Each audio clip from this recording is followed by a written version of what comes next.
run away now. During a summer family road trip, we made a pit stop at a rest area. Suddenly, the woman at the shop whispered those words to me. When she noticed my husband, I was utterly taken aback by this fleeting incident. However, the photograph I saw afterward revealed a truth beyond my wildest imagination. No way. Did that really happen? When I understood the mysterious words of that woman, my daughter, Emily's summer vacation turned into a nightmare. My name is Catherine, a 35-year-old office worker. Divorced, I have an 8-year-old daughter named Emily. For 5 years since the divorce, with the support of my parents back in Michigan, Emily and I have been living together. I thought I was done with men, but a year ago, a friend introduced me to Bob, and before I knew it, we were talking about remarrying. He runs an IT company, has a strong sense of responsibility, and was sincere and kind to both me and Emily. What's more, the fact that both of us divorced due to our former partner's infidelity was something we related to, which I believe was one of the reasons we decided to tie the knot. Both being on our second marriages, we didn't have a ceremony and just moved into his condo to start our married life. I felt truly at peace with the happiness I had finally found. However, that peaceful life didn't last long. 6 months after our marriage, Bob's business started to tank. Every day, he was hustling for money and visibly deteriorating. I handed over my modest savings from before we got married to help him out, but it seemed like a drop in the bucket. Then, a few days later, an incident that would tear our marriage apart occurred. Hey, what's this? You've been hiding this from me, haven't you? Coming home from work, I saw what Bob held in his hand and felt the blood drain from my face. It was a bank book under Emily's name with a balance of about $5,000. It was money given by my former in-laws in lieu of my ex-husband, who refused to pay alimony. Back then, wanting to divorce ASAP and foregoing child support from my ex, I was grateful for my former in-law's kindness and had kept it for Emily's future. I regretted not hiding the bank book from Bob's reach. I deeply regretted my decision, but it was already too late. I'm sorry. I wasn't hiding it per se, but the reason I hesitated to say this was that I was debating whether to give this money to Bob. However, just then, the friend who introduced me to him told me that Bob's company's bankruptcy was imminent, so I hesitated. Yet, I couldn't tell him that in this situation. You're so cold-hearted. You know I'm struggling, and yet. I'm truly sorry. Humph, whatever. Tomorrow, go to the bank and close that CD account. I'm sorry, but I can't do that. That money also belongs to Emily's grandparents. I can't use it on my own. What? What do you mean? My husband was far from convinced by the lie I had quickly concocted. He was furious, berating me incessantly. Trying to calm him down, I suggested maybe he could close his business and start over. But it just added fuel to the fire. You ungrateful woman. I married an older woman with a kid like you. You'll regret this, remember my words. With those parting words, he threw the passbook at me and stormed out of the apartment, not returning for days. Left alone, I lamented my fate, wondering how things had come to this. The word divorce crossed my mind. Mommy, is Daddy too busy with work? Seeing the worried look on Emily's face made my heart ache, fearing she'd lose another father figure. It's okay, honey. Daddy will be back soon. With hope and reassurance, I awaited his return. When Bob finally came home a week later, He said he had managed to secure some funds. His mood had completely shifted from his earlier anger, and seeing his cheerful face, relief washed over me. "I'm sorry for causing you so much worry. It's all right. I should be the one apologizing for not understanding your struggles. Hey, how about we make up and go on a family trip? Emily is on summer break. How about a beach getaway?" At Bob's suggestion, Emily was ecstatic. Wanting to mend our relationship, I was fully on board and immediately applied for time off from work. Bob's friend had a beach house we could use, so that became our destination. Come the day, we set off for the beach, about a 3-hour drive, with Bob at the wheel. Along the way, we stopped at a highway rest stop. I left Emily with Bob to have some ice cream while I did some shopping at the store. As I was about to leave the shop, I heard a voice. "Excuse me." I turned to see a woman standing there. "You left this behind." She held out my phone. I realized she was the cashier from earlier. Wondering when I had dropped it, I thanked her. But what happened next was unexpected. She suddenly whispered, "Get out of here now."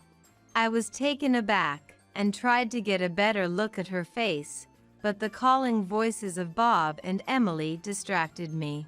By the time I looked back, she had vanished. What on earth was that all about? I searched the store, but there was no sign of her anywhere. Is something wrong? No, it's nothing. I felt suspicious, but for some reason, I couldn't bring myself to mention her to Bob.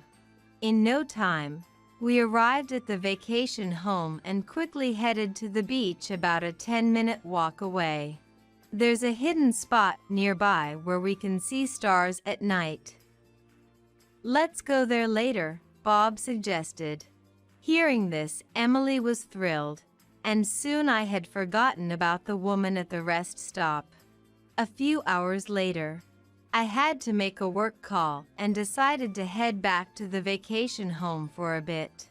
Emily then mentioned she needed the restroom, so we both left Bob, who was napping on the beach.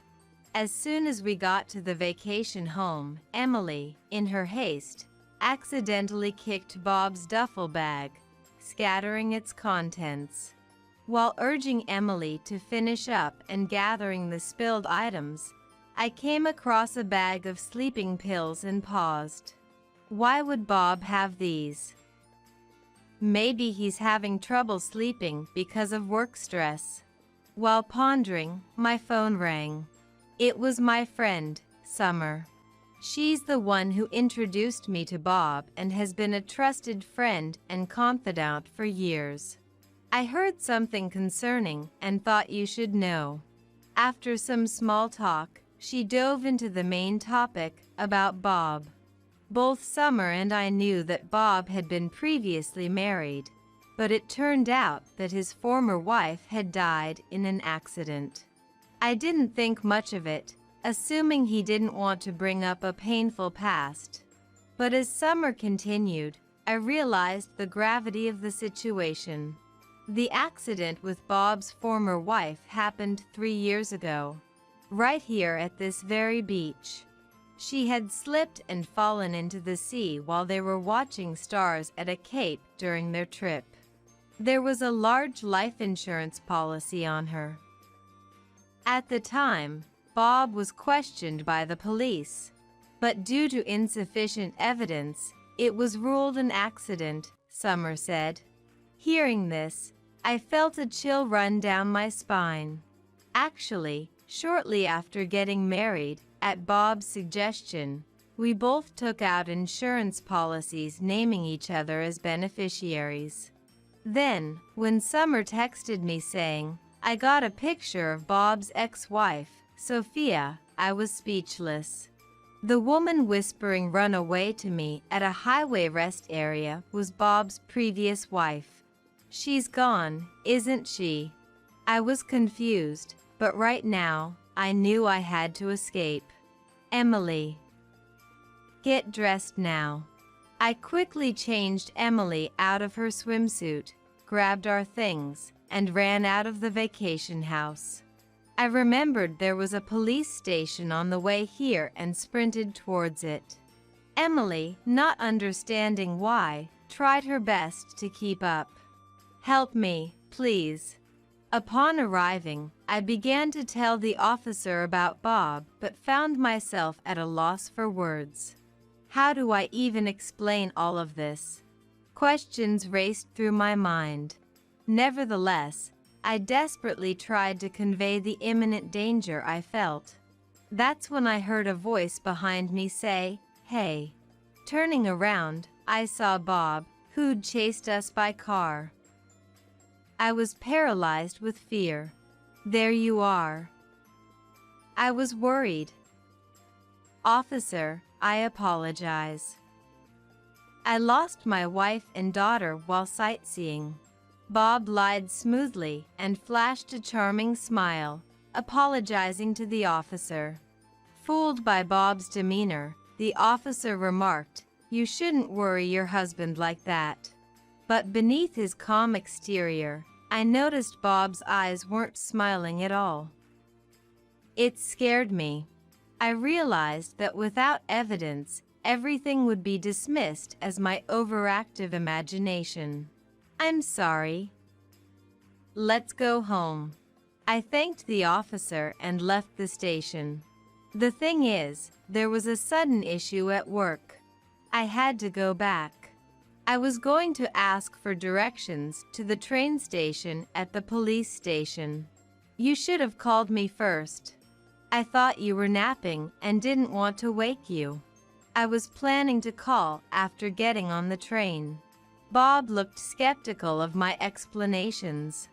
I'll call the office again and see if I can get a colleague to handle it. I pretended to call my office, ensuring I put a good distance between Bob and myself. Then I lied. Turns out I don't need to go back. And we decided to return to the vacation home. If Bob is really after me, I'll stand up to him and expose his past sins. On the car ride home, I steeled myself, my determination burning brighter. When we got back and had dinner, Emily, tired from playing, seemed ready to sleep. Yet, she pestered, "I want to see the stars." But I convinced her, "We'll do that tomorrow," and took her to bed. Now, it's adult time. Let's have a drink, just the two of us tonight. I'm sorry, I'm pretty tired too. Mind if I sleep with Emily? Come on, don't be like that. It's only 8 p.m. Hey, I've got some vitamins that'll help with the fatigue. Bob then handed me the very sleeping pills I suspected. This was it. I decided to confront him and find out his true intentions. Hey, those aren't vitamins. They're sleeping pills, right? What are you talking about? I'm sorry, I saw the bag they came in. 3 years ago. Did you do the same with Sophia? Bob's face stiffened at the mention of his ex-wife. But in the next moment, he burst out laughing. Ha ha ha. I thought you've been acting strange. You thought that of me. I don't know who told you about Sophia. But it was an accident. The one acting strange is you. Why did you lie about being divorced once? Why'd you even bring me to your ex-wife's accident site? What was your purpose in doing that? What? You're mad about that. I'm sorry, I was thoughtless. I've apologized. Cheer up. Then, why don't you take that vitamin now and show me? He dodged the issue with a laugh, but my words revealed his true colors, and he snapped. Ugh, this is getting old. Yes, I did it. Then he admitted that 3 years ago he staged his wife's accident to collect the insurance money for his company's financial needs. Now, it's your turn. You'll kindly be visiting Sophia's memorial site. And you'll slip, falling into the sea. Please, don't lay a finger on Emily. From somewhere, he fetched a rope, and while I pleaded tearfully, he tied my hands. Of course. Just you will do. It wouldn't benefit me a cent to harm that kid. Then he dragged me to the parked car, threw me in the back seat, and drove off.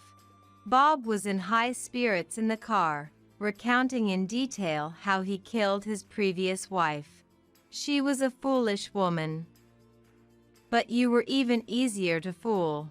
Soon, we arrived at the scene. He pulled me out of the car and led me to the edge of a cliff. Goodbye. He untied the rope from my hands, and with a shove toward the sea, he lunged at me. Here we go. In that moment, I grabbed my husband's shirt, pulled off a perfect shoulder throw, and pinned him to the ground, twisting his wrist hard. Suddenly, car headlights flashed, and my friend Summer rushed to my aid. I had been on the phone with her, secretly recording my conversation with my husband from the cabin. I'm so sorry, Catherine. It's my fault for introducing you to such a jerk. Let's talk later. Grab that rope over there. Ouch. Stop it. What the? Who are you people? Did you trick me? My husband was utterly baffled by my unexpected retaliation and Summer's sudden appearance. Don't compare us to your deceitful ways. Actually, Summer and I had taken judo classes in the past and had learned some basic self-defense. But I had never really mentioned it to my husband, so he was clueless. Sorry for seeming so easygoing. But I'm not as dumb as you think. Summer and I, defending ourselves, restrained my struggling husband, wrapping him with the duct tape from her car. Stop. Help. Man, he's annoying. Why don't we just toss him into the ocean? He can just claim he slipped in. Please, don't say things like that. Please, please forgive me. Jokingly, we shoved my crying husband into the car and headed straight to the local police station. You better not underestimate women. I bid my husband farewell and handed over the recorded conversation to the police. What was surprising was how quickly Summer had arrived at such a secluded location. Hey, you made it here without getting lost, huh? Well, I actually wandered around a bit lost. A lady passing by gave me directions. But I feel like I've seen her somewhere before. I wonder. Could it have been Sophia, my husband's ex-wife? I gave a mischievous grin, and Summer's eyes widened in shock. Later on, my husband faced a heavy sentence due to a reinvestigation of an incident from 3 years ago and a recent attempted crime.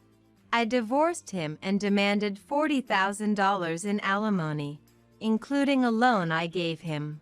He sold his only asset, a condo, to pay me and the compensation to Sophia's parents. On the other hand, Emily and I went back to our peaceful life. Ever since, my daughter, who expressed an interest in learning judo, and I have been regularly attending classes together. After things settled down, Summer, Emily, and I visited Sophia's parents' home. We paid our respects, and I felt like Sophia, in her memorial photo, gave us a gentle smile.